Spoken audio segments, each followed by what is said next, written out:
Sorry, from Chris, from Keith Boger's, used to grind the nose cones, the V1s, V2s. I think one was aluminium nose cones, the other one was glass nose cones, ground with razor blades. Someone had set up a device using razor blades to grind them. So anyway, so I'm going to use this to measure the actual grain size. But first of all, this might explain why we were so enamoured by, because if you don't get your basic, basic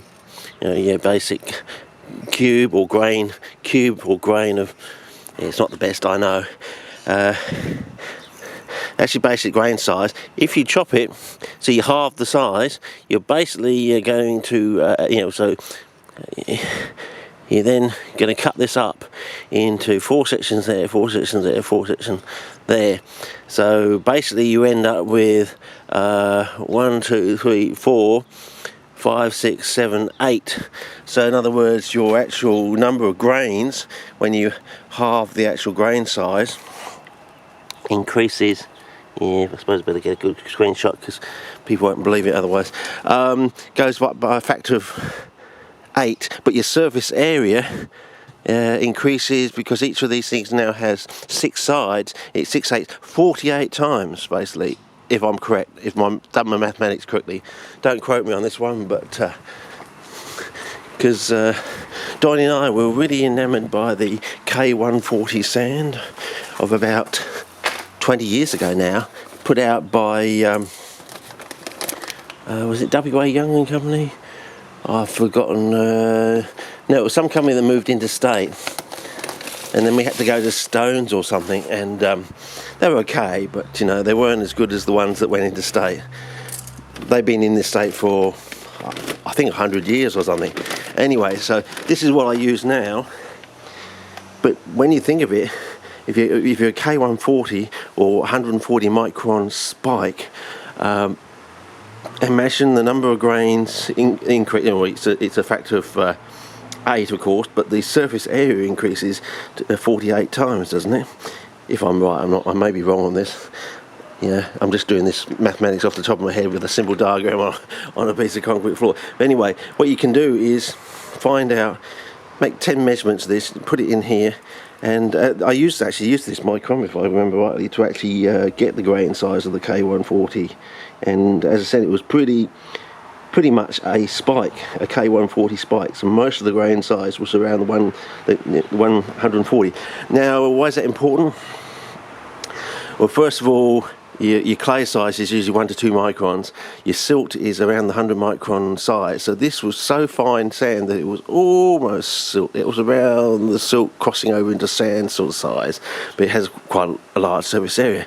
And I'm thinking, did the K140 sand actually, because of its surface area and fineness, did it actually generate reductive flammable gas? Was it like a substitute, if you can use that word, it's probably a bad word to use, for polystyrene? And we're now using polystyrene to generate reductive flammable gas. Was the K140 sand so wonderful, not because of its grain size, but the fact it was actually generating reductive flammable gas? So maybe what we can do is get some quartzite sand today of that sort of size, put it in some water and see if it generates reductive flammable gas, But anyway, so this is basically our play pit sand, or reasonable, nice textured.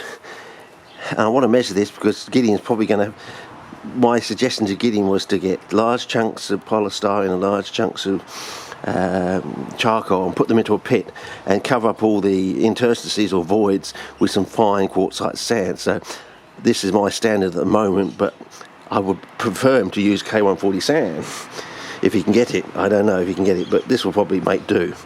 But I'm going to probably do the same here, make a pit and also do some pots as well. But I thought I'll measure that and I'll probably quote it because it's going to be a bit hard one-handedly to try and actually measure that, but that's the suggestion. I've got the equipment, I have done these things in the past. I'm suggesting he do that. But today's little jaunt is to get onto this, and we're going to get some of this glad wrap or tin foil, and we're going to cut it up and put it in with our, this is where he cuts his finger off.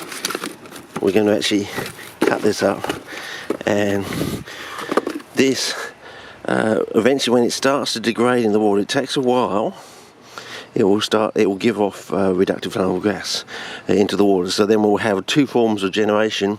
We'll have the polystyrene, which is neutral in pH, and this, as it degrades, the pH is probably going to vary quite wildly. Yeah, put that like that so we can get a nice screenshot like that.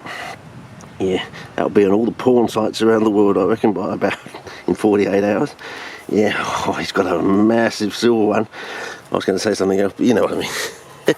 So, yeah, so I don't know which one I'm going to use, fellas. I want to use this one so you can actually see through the bottom and see, you know, how the performance of the bubbles coming off this over time compared to the polystyrene.